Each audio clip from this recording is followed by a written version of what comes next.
Hi there, I'm Gray Caws. I am a ChiRunning coach. ChiRunning was actually developed 20 years ago, so we're celebrating our 20th anniversary. It was developed in 1999 by an American ultra runner called Danny Dreyer.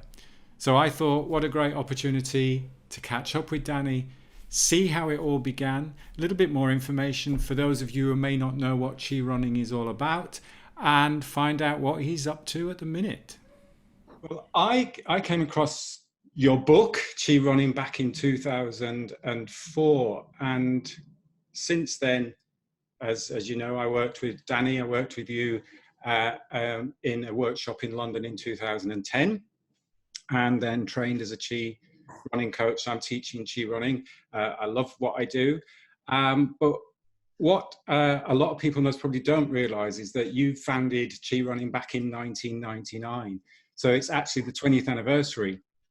So for people out there who don't really know what Chi Running is all about, perhaps you could just explain a little bit about what exactly is Chi Running. Yeah, I'm happy to. And I can talk about how it came about as well, because that kind of helps define it Sure. anyway.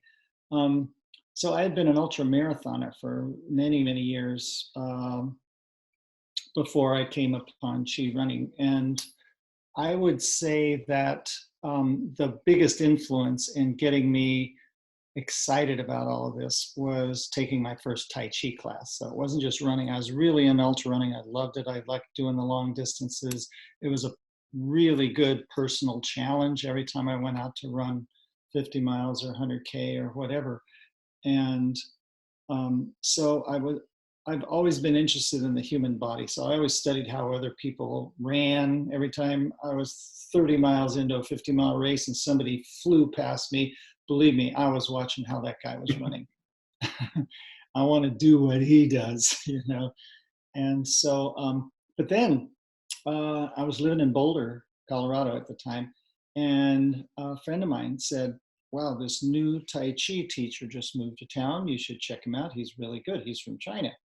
And so I'm half Chinese. My father was Chinese, and so I've always been fascinated by Chinese religion and Chinese martial arts. Even though I didn't do any before then, I went to this class, and from the first day, I had this sense that, wow, if I could combine what this guy's trying to teach me with my running be so much better. And I never had a running coach, but what I ended up having was a body coach.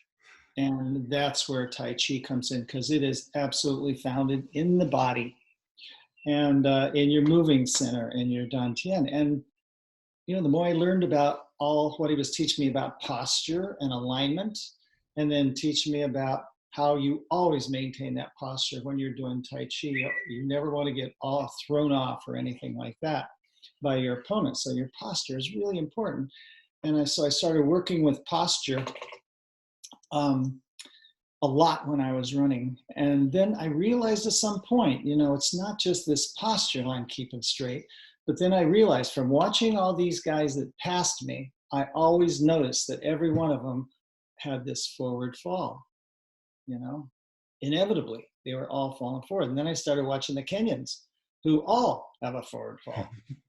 And so then I took this posture and I threw it into my running when I went out. And the next time, this was like the next days after my first Tai Chi class, and all I got was posture. And I came back from my run, and I swear to God, I didn't feel like I had been out for a run.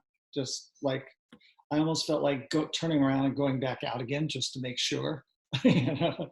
And so that was the start of it. So I had a feeling that I was onto something by combining these two things, because one of them was just absolutely natural to the body, and running long distances isn't natural to the body unless you always grew up running. So none of us really grew up running that much. The Kenyans did. Mm. The Tarahumaras did. But none of us have just running in our culture. And so we're never taught it. And the only thing we are taught is how to get stronger. You want to run, get strong. You want to run, get strong. You want to get faster, get strong. You know, and that's been the paradigm for the running industry, I'll call it, since I started running, 45 years ago, And so this combination of what elements I learned from Tai Chi, putting them into my ultra running to make the running so much easier, and it was just all the difference in the world. And so then I started actually working on, so how do I combine these two? Where do I start? And then soon after that, I moved to San Francisco with my wife. She got a job offer out there. And so in the time I was taking to find a new occupation, I did a lot of running, because that's the way to settle my mind. So we were living in San Francisco. I would run through Golden Gate Park and back every day.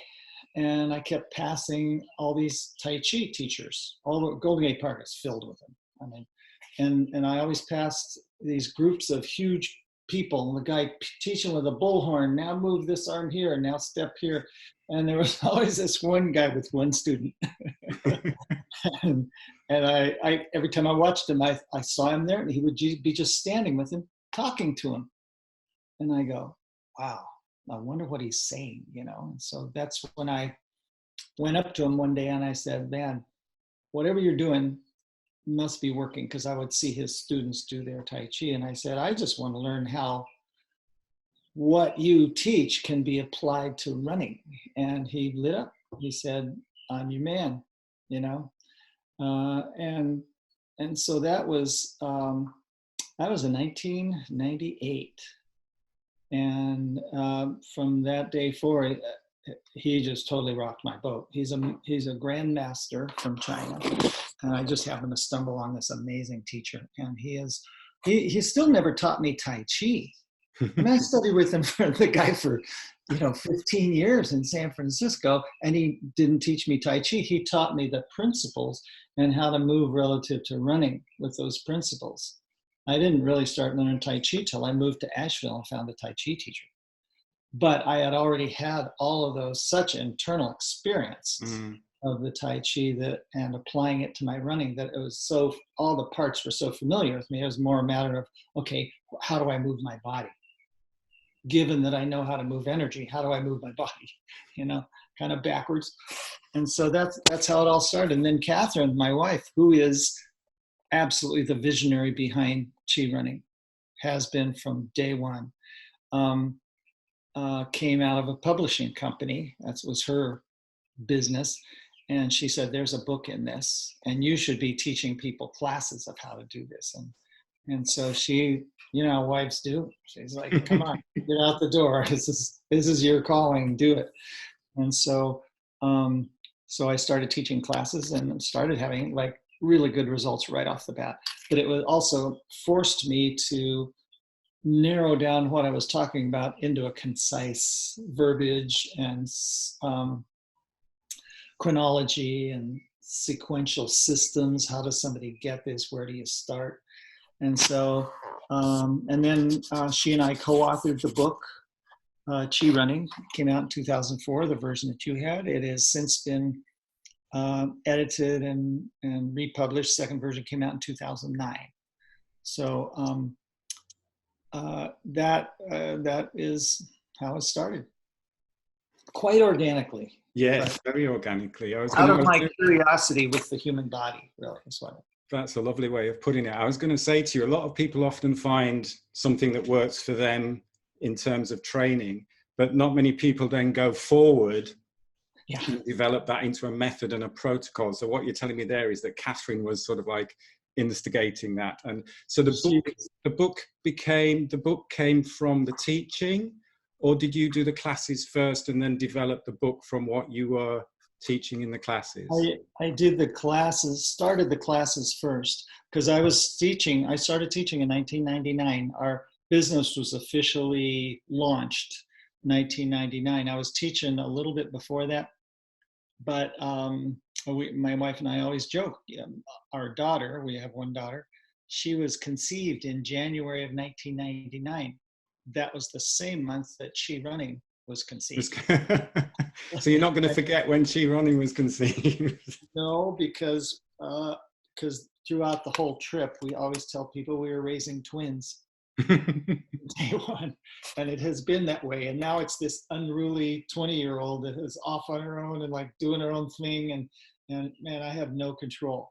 And so I'm watching ChiRunning pop up here and pop up there, and Brilliant. It's out of my hands. Yeah. What was really interesting is you said at the very beginning, the first Tai Chi or the first practice you did was posture.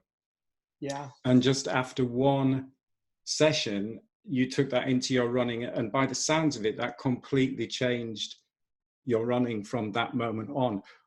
Can you remember what was taught in that class that made that big change? Yeah, I can tell you. I walked into this class, the guy already had like 30 students in a class. And so I was just coming in cold. And so how he operated was he would move around the class and teach everybody. And then anybody new who came, he would pull them aside, give them a little instruction, and then go back to the class. And they would be doing their little instruction. Okay. And so this class met twice a week for an hour and a half. And so every time I walked in for the first 2 weeks, for an hour and a half, all he had me do was stand there. And I either had to stand on one leg or I had to stand on 2 legs. One way or the other. All I was doing was lifting at the crown of my head. I'm still talking that, lifting at the crown of my head. And he would help me with my alignment to get my shoulders, hips, and ankles in a nice straight line. But then he would also tell me energetically how posture should feel, how it should feel like you are sinking into the ground and the earth is coming up to meet you. Okay. And on the other hand, you're lifting up high, but also sinking into the ground at the same time. So in Tai Chi, there's all these opposites. So you're getting tall, but you're being very grounded at the same time. And it was new to me. But once I got the idea of it, it was like, it's this really funny opposition, of feeling light on your feet, but grounded. And so he just had me practice, hour and a half twice a week for 3 weeks straight, just standing there. And he said the hardest thing I have to teach anybody in all of my Tai Chi is how to stand. Mm. It's that important, and it is that important. How are you when you stand, and how do you stand? How do you feel internally when you stand, and what do you do to stand in a way where it's kind of like, simple word, stand in a way where you are centered. Mm. You mentioned also something you mentioned about a Dan Chen. So what, in terms of Tai Chi or ChiRunning, is the Dan Chen? Yeah, the Dan Chen, in Tai Chi, the main dantian they talk about when you first start learning Tai Chi is the dantian in your center. And they say it's like 3 fingers below your belly button. And I've come up with a measurement of about 1 finger length in towards your spine. And then you just get used to that center as a location. So your dantian is a moving center. So if you move that place, your whole body has to move with it. If I'm putting my mind there and move it forward, my whole body moves forward. If I move it backwards, my whole body moves backward. If I turn it, my body turns. And so I understand now how important that dantian is. It's not just a power center, like a place from where, power exerts, like if you're punching somebody or kicking somebody. It's really all at the underneath everything. It's a moving center. You put your mind there, you move that, whatever you do to that, your body does, if you link it up through this postural alignment. And it's so crucial. It's like, how do you get through life without a heart, or without a brain or lungs? So now I treat my dantian, and I tell my students that you should look at your dantian as if it's such an integral part of you. It's like the nose on your face or your ears or your mouth. It's your dantian it's as much of a part of you and important to pay attention to as anything, probably more important to pay attention to. And I think what I found, I mean, that was one of the biggest things that got me when I started the ChiRunning. But for people who can't sort of like get a grasp of that straight away, it's quite logically the center of gravity of the body as well, isn't it? So it's a place where you have to be balanced around that point, even if you don't think of it from the point of view as an energy center. Yeah, if you even think of it like a physicist would, as your center of mass. You know, any object on the planet, if you move the center of mass of that object, the whole thing has to go with it. If you move a part of the object, not from the center of mass, you move it from somewhere else, it'll rotate, it'll tip over, it'll turn, but some part of it might not move. But if you move the center of mass, that's a pretty important part to pay attention to. Yeah. And one thing that's really important for people to see is that this center is not your core. They're two totally different things.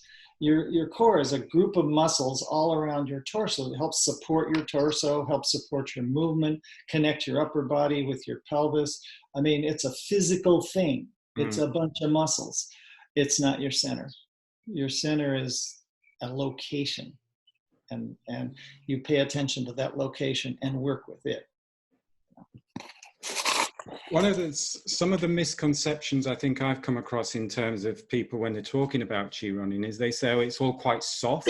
But it was interesting the point you made there when you were saying, yes, that there is an essence of softness, but you can also have power and strength from that center. So it's all about balance, isn't it? It's not just about a soft technique or an easy technique. It can be extremely powerful as well, moving your energy and working with energies. Oh my gosh, yeah. It can be really powerful. Like you watch somebody doing Tai Chi and, you know, it's this very soft flowing, they call it a soft martial art. All you have to do is speed it up. And all of a sudden a move like this, you know, becomes you're grabbing somebody's arm and breaking their neck at the same time. But you learn it really slowly so that when you do it fast, everything is absolutely precise. And once you learn the structure of how to move, then you can add in power and it's not wasted. It can be highly directed.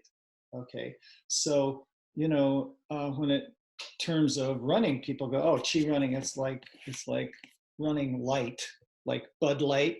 It's like running light, you know." And it's hardly anything like that. I've had countless people establish new PBs and all that stuff from ChiRunning without working harder. And that's the beauty of it. You can accomplish more if you really pay attention to how you move and become much more efficient, you know.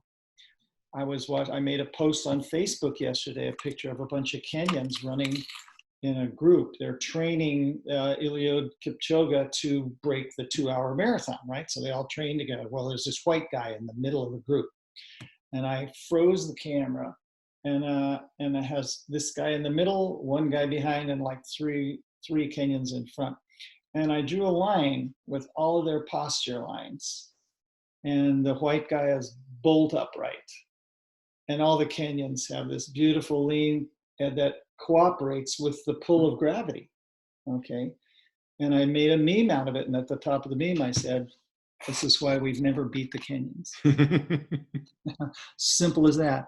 It doesn't take a lot of power. It takes correctness. And then once you get really correct, if you add power to it, you're golden. Yeah. Really golden, you know? And people used to say, oh, ChiRunning, it's like for beginners or it's for slow guys and stuff like that. But, you know, my fastest 50 miler is a 6:28. You know, that's like almost 3:15 marathons. And back to back, it's like, no, it's if you use it right, man, it can be really a relaxing way to accomplish a lot of things, powerful things. Yeah, so it's really establishing a good base, and then you move from there. And I think that's the bit that Western exercise forgets. It's all of that, the base stuff. And like you said, just spending that time that you did in a standing posture and realizing you're not having to try to do anything. You're actually just allowing your body to discover even in that standing posture. And that's obviously that's a lot of the time is missed out in a lot of training. It's all about the strength and the force and everything. So I think, again, for me, that's what makes the difference. That's a really important point you just mentioned, is the path of discovery. You know, it has to be discovery. Yeah. It can't be something forced into the body, forced on a person. I don't know how many athletes, elite athletes, have come to me after their bodies have totally broken down. They're just about to quit running, but they love the sport, but they're just always injured, always painful. And they, you know, they just went about it the wrong way, or their coaches talked them into going about it the wrong way, instead of a process of discovery where you actually really discover how to move better, discover how it feels to be relaxed, discover, you know, it's a discovery process. So that's what I like about teaching ChiRunning, and is just leading people through the discovery process. So it's their knowledge, it's not mine. I don't own any of this stuff. Yeah. You know, Tai Chi's been around for centuries, and it's not mine. I just happen to find how it combines with running and walking, but you know, it's not my information. I want people to discover what I've discovered in their own way. And if you can discover that you have a center, if you move a certain way, everything gets better. Is that process of discovery, is that what you could class as mindfulness, mindful movement, mindful running? It's a part of it. It's a part of being mindful. You know, when you're mindful, you're basically, being mindful really means paying attention. Yeah. And really being mindful means a true mind-body experience, where your mind is paying attention and it's paying attention to your body. And it learns to listen to your body. It learns to direct your body. But the mind isn't the one. The mind is kind of like the driver of a horse and carriage. You know, it's the driver, or actually, to tell you the truth, it's this guy sitting in the carriage. You know, that's just, you know, kind of, here's where I want to go. You know, and then there's a driver up on top. So that's really your mind. You know, knowing how to run the horses. The horses are your dantian. The carriage is your body, right? So you want to get to the point where you are the driver. I mean, not the driver, but the passenger, just sitting in the carriage watching the world go by. And you've got this thing, your mind, that's like watching the horses, and the horses are pulling down the road. It's a really funny analogy, but it like totally works. And so this, so you need to be mindful in order to discover. And in order to go further with mindfulness, you have to be willing to alter your behaviors if necessary. You need to alter your mechanical habits if necessary. And that's the mind almost going against the body, but not really against. It's going, hey, body, why don't we try this? And then see what happens. And then the body tries it. Okay, I'm going to bend my knees when I run instead of keeping a straight leg. So your body tries it for a little while, and then your mind goes, well, okay, how's it feeling? And then your body will go, well, you know what? I'm actually landing softer. This feels good. It's not as jarring as it used to be. And the mind goes, then we're good, right? And the body goes, yeah, we're good. And you're in a different place. And that's discovery. You move from there, you know? And it's a fun process. I mean, I wouldn't have been doing this for 20 years if I didn't like my job. And so it's just fascinating to see what I can discover next. And I'm still, every week, I'm like always learning something new that I hadn't thought about or hadn't, you know, tried, you know. I was going to say, so what actually motivates you? Is it your own practice? Is it your teaching? What keeps you motivated? Is it still your journey of discovery? What sort of influences what you're doing at this moment? It's a number of things. It's what motivates me is my love of discovery, and especially with the human body. But what even motivates me more, and has for many years, is being able to pass this on to somebody else. I mean, there's joy in that. I mean, yeah, I get some joy out of discovering something new in a principle or whatever I've figured out. But what's really more important for me to do is to be able to scale it, to use a business term, to get more people to do it. I mean, if everybody in the world listened to their body in a really good way and learn how to move it and learn when not to move it and when to not move it incorrectly, we would be living on a different planet, a totally different planet. People would be self-aware. They would be attentive to other people. They would be not only listening to themselves, they learn to listen to other people. So it's this whole thing of, it has to expand. Like I said, it's beyond me. My job is just, what did I learn today? What can I tell somebody? How can I keep this? I don't want to keep the chi inside of me. I want to be able to move it through to as many people as I can get in front of, or teach, or move, to spread this process of discovery. Because I think in our modern culture, we have lost that ability to push ourselves into discovery. And that's sad, I mean, that's why that's why our governments are in the shape they are. Yes. People aren't willing to go through discomfort to see what could be possible on the other side, right. Or they're so stuck in their ways, they don't want to try something new, or, I mean, everybody gets locked in. You were mentioning Tai Chi. Again, just if somebody's completely new to this, have never heard about Tai Chi or Chi, what is the simplest term, or the simplest way to explain what Chi is? What Chi is? That's a really good question. Not a really easy one to answer. No. Rote answers to what Chi is, but Chi is, simplest words are, Chi is life force. It's what creates the animate world. Okay, things that anything that changes and has a life. Chi is the energy that actually creates life. Okay, so it animates life. When you lose your Chi, you're dead. Period. There's, no two ways about it. If you no longer have Chi moving through your body, you're checked out of here.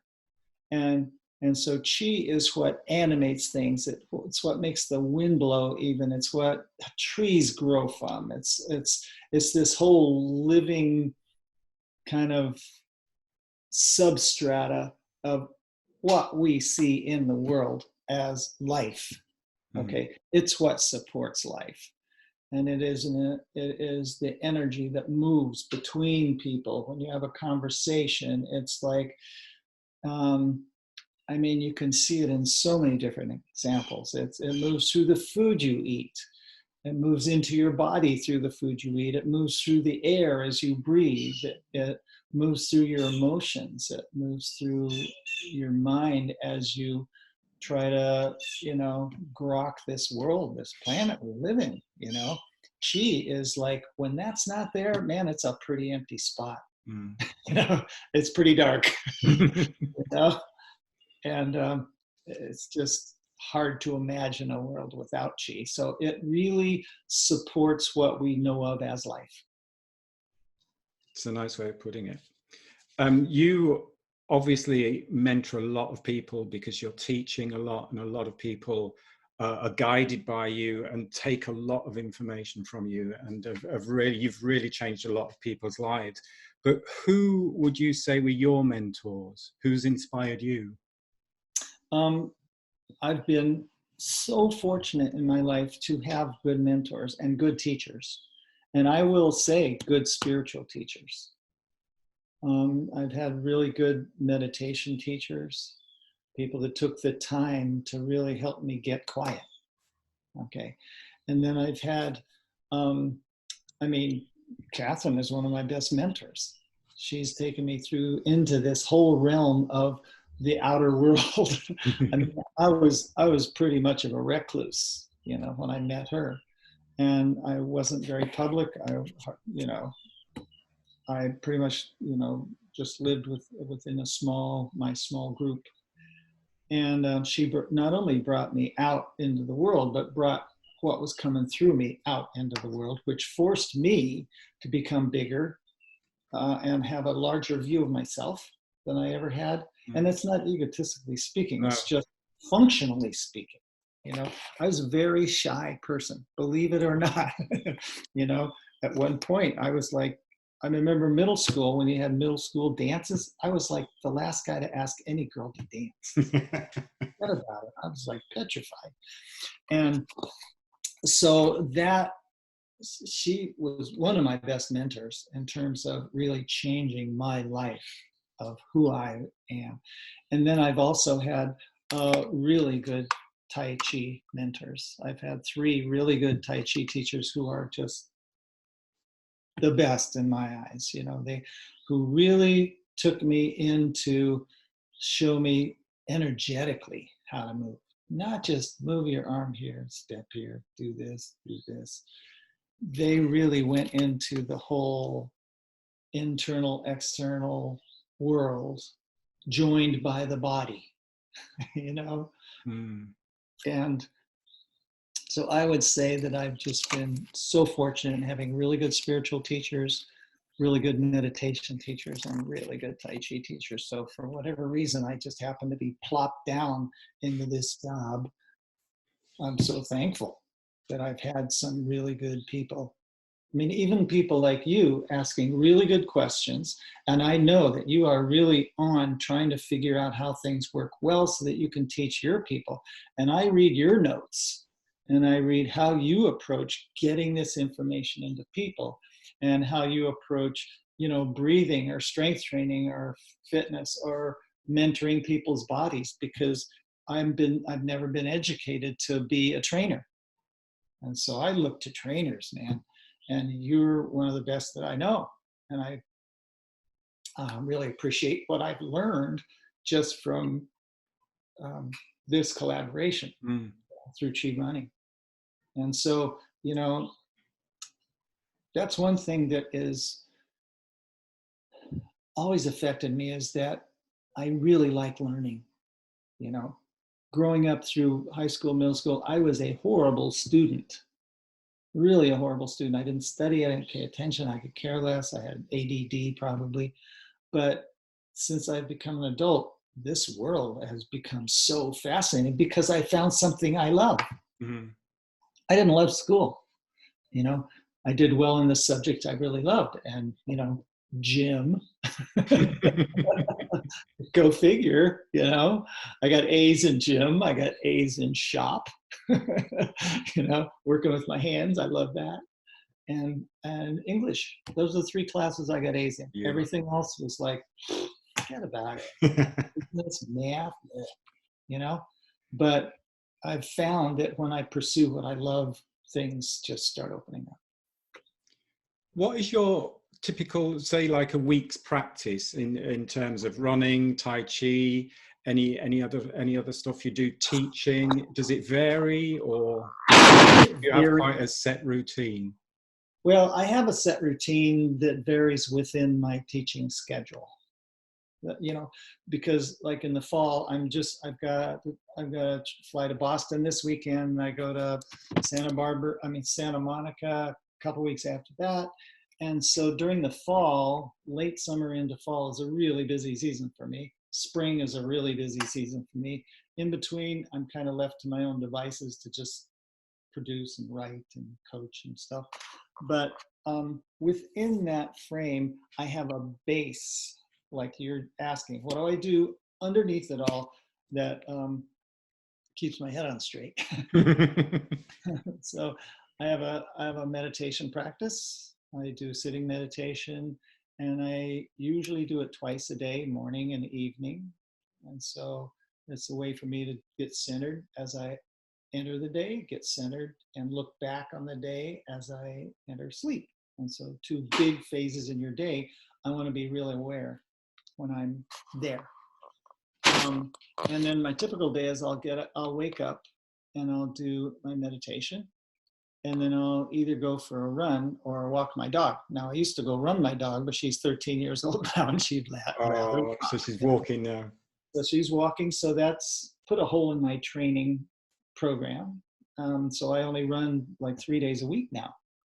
And so I go for my run. And during my run, I have a couple of places that I stop on my runs that are really beautiful, overlooks and flat. And so I stop in the middle of my run and do my Tai Chi practice. And then I continue on with my run. And my running is also the place where I do my research. You know, that's where I'm always going, oh, well, what am I learning now? What can I talk about, you know? And so I've been doing a Facebook Live every Monday, and it's Mindful Monday. And so I just have whatever thoughts come through my head, and I'm going, wow, this is something I kind of live by. So I would like to pass this on. So it's not necessarily about running. It's running inspired, inspired by a true story, like those movies, you know. And so then I finish my run. By the way, I don't eat before I go out to run, so I run on a fasting style. Always have, and I prefer it that way. Before I wake up, I usually sleep about 6 hours. If I get 6, I'm doing good. If I get 5, I'm fine. You know, less than that, I'm not okay. More than that, I'm usually not okay. I sleep too much. I get kind of grogged out, you know, all day. So then I wake up, do my morning exercise, and then when I come back, that's when I usually do breakfast. And I usually have a small breakfast, very small breakfast. And I'm not a vegetarian. I eat meat, but not huge amounts of it. And so I have a small breakfast, and then I go to work, and I usually work until 5 o'clock. By the time I get to work, it's usually about 10:30, because my morning takes, and it's one thing I have done for many, many years, is I take my mornings. You know, that's the glue, man, that holds me together. And then so I eat a very small meal in the morning, and then I usually have my regular meal sometime in the late afternoon, 4:30, 5:30, something like that. I don't have lunch. 2 meals a day is plenty. That's all I need. And then Catherine and I have dinner, and then I can go into whatever the evening has. Sometimes we go to a lecture. Sometimes I go visit the satsang of my spiritual teacher. I have one in Asheville now. And so we have activities that we do during the day, or I study at night. I read books that I'm fascinated about. And so that's what I use my evenings for. And works pretty well. I usually in bed by midnight and get up at 5 a.m. or 6 a.m. You mentioned it's started to rain here, and I'm in a conservatory, so you might hear the sound of rain coming through. You mentioned books there. Can you hear it? It's really nice, quite relaxing actually. You mentioned books. What is there any particular book, say a completely not related to running, fitness, health? What author or books would you be attracted to or be reading? Well, I'll tell you one that I've been reading for a while now, and I keep reading it. And it's a big, thick book, but I don't read much fiction. My wife does all the time, but I don't read much fiction. I don't know why. Just sometimes it's nice. But I've been reading a book called Letting Go by David Hawkins. And it's literally about letting go. It's the whole practice of letting go, and how not letting go traps you into this redundant life, you know? And so I'm all about learning how to let go. It really, really helps. And And then when you asked me that question, I always thought I did recently read a book that is really a good book, and it's one of my favorite reads, and that was a fiction called The Book Thief. And excellent book. It's just this view of World War II, and the narrator is death. And it's it's a really fascinating. The guy is just a poet. Every line is just so beautifully written. You just go, oh my gosh, that's really good. So, The Book Thief and Letting Go. Letting Go. What about? I know you've written ChiRunning, you've written ChiMarathon, you've written ChiWalking, co-authored them all with Catherine. Mm-hmm. We are in the middle of a storm. Is there any other sort of like running books or fitness books that you would be like a go-to reference book? Or one of my favorite reference books is Anatomy Trains by Thomas Myers. Yeah. Revolutionary. I mean, the guy is like so good with knowing the body and how it moves on a deeper level. And people don't hardly ever talk about fascia, and and how it's all connected and everything like that. So I'm so fascinated by that, and so I like books like that. I like The Anatomy of Dance. That's a really good book, because dance involves every direction of movement. And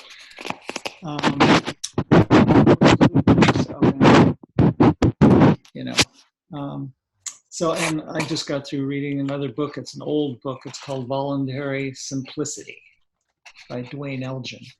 And because my wife and I are trying to move towards a lifestyle of voluntary simplicity. We're down to one car now. And we are, grow a lot of our stuff out of our garden. We have solar panels. We don't pay electricity bills. We try to be really as self-sufficient as we can. And I'm really making it. And we have done it for years, but now it's like, okay, really take it another level. And so we're working that way. And so that's been a fascinating read as well, Voluntary Simplicity. I think that's interesting as well, because I remember one of the things, again, I really learned from ChiRunning and from yourself was how just to keep things as simple as possible in your teaching and in your practice is, there's so much going on, but just bring it back to the simplicity of it. So it's nice that you can bring that into teaching, into practice, but also in everything in your life. Oh, everything that I've been doing through my running and through my Tai Chi just always spills over into my life. Last weekend, I taught 12 new ChiRunning instructors. Okay, and they were here in Asheville. And my whole job all weekend was to continually say, keep it simple. Keep it simple. Demonstrate with your body. Don't just say a whole bunch of words that complicate people's brains, but keep it simple. And then that was the weekend before. Then last weekend, I taught a class here in Asheville. And I had to keep it as simple as I could. I had to demonstrate it as simply as I could. The exercises, I tried to keep them so basic that you couldn't help but get in your body the message that was trying to come through. And there's a lot of value in keeping it simple, for sure, in all levels. What do you see? So we've had 20 years of ChiRunning, ChiLiving now. What do you see is the future? What does the next 20 years have in store for ChiRunning and ChiLiving? Well, we've kind of had this subject, ChiLiving, in the background, because we knew all along that everything you do in this practice is just a metaphor for what's going to go on in life. And so we're really giving people life lessons as well as running and walking lessons. And so we always had that title, ChiLiving, and we've always dreamed about what kind of practices could we show people how to do in terms of how to live, how to take this centeredness, this alignment, this ability to relax, all of that into their life. And so through the years, we've been writing notes and doing little blogs on it and stuff like that. So, and now Catherine has been running the business for 20 years, and I've been out in the world for 20 years. And between the two of us, we're going, okay, well, Catherine really needs to branch out, and she's kind of done with running the business. And I totally encourage her to move on. I mean, I totally get it. And, you know, she would like to pursue some of her own interests. She loves life coaching and, you know, women's issues and nutrition and exercise and walking and, you know, spiritual engagement. And so I would love to like push her in that direction. And she's been kind of the wing under the, you know, the air under my wings for a lot of years. So I think for me, it's time to support her in her path. And at the same time, I can contribute just with my own thing. But it's interesting, you know, I'm feeling a place in me right now of kind of tapering down on my running. I know I'm not running as much because of my dog, but, you know, it's like I want to move into another whole area. And I have no idea what that is, but I'm completely open to it. It could be anything. It could be just focusing more on my Tai Chi than ever before, or writing, or doing other stuff. But in terms of always being on the road and traveling and teaching somewhere in the world, it's like, do I want to be doing that for another 10 years or 20 years or whatever? It's for me, the bulk of the ChiRunning and walking information feels pretty mature. If you take it further than that, it has to expand into life. Yeah. It can only stay physical for so long.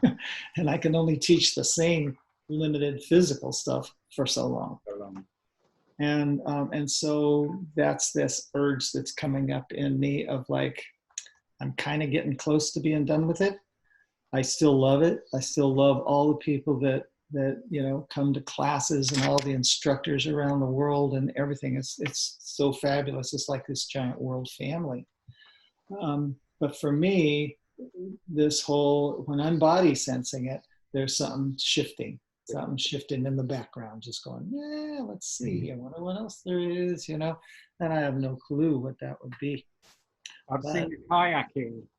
Yeah, I do love that. Kayaking. That is really fun, I gotta say. It looks it. I've seen you on Facebook doing that. Yeah. Brilliant. Just to finish off, have you got a favorite quote or anything that you like to sort of like? Actually, I have some that are my favorites, and let me see. It'd be interesting to I'll read them here. Find. So my favorite probably is from a guy whose name is hard to pronounce, Nisargadatta Maharaj, famous Indian saint and teacher. And his quote is, "There is no such thing as peace of mind." That's an oxymoron. Just people think about that, you know, don't think about it too much, but there is no such thing as peace of mind. If you're in your mind, you are not at peace, you know. Love it. And so it's a good one. And one of my favorites always is from the Tao Te Ching. It's a good runner leaves no footprints, you know, and that can be taken a million ways. Good runner leaves no footprints. How can you be in life to where you're just not a bull in a china closet? Yes. And how do you affect people without them knowing you're affecting them even? You know, how do you do this without leaving footprints? Because your footprints are me, you know, I'm leaving a footprint. I want to have offspring, progeny. I want to have an effect.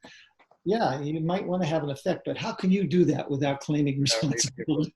You know? So a good runner leaves no footprints.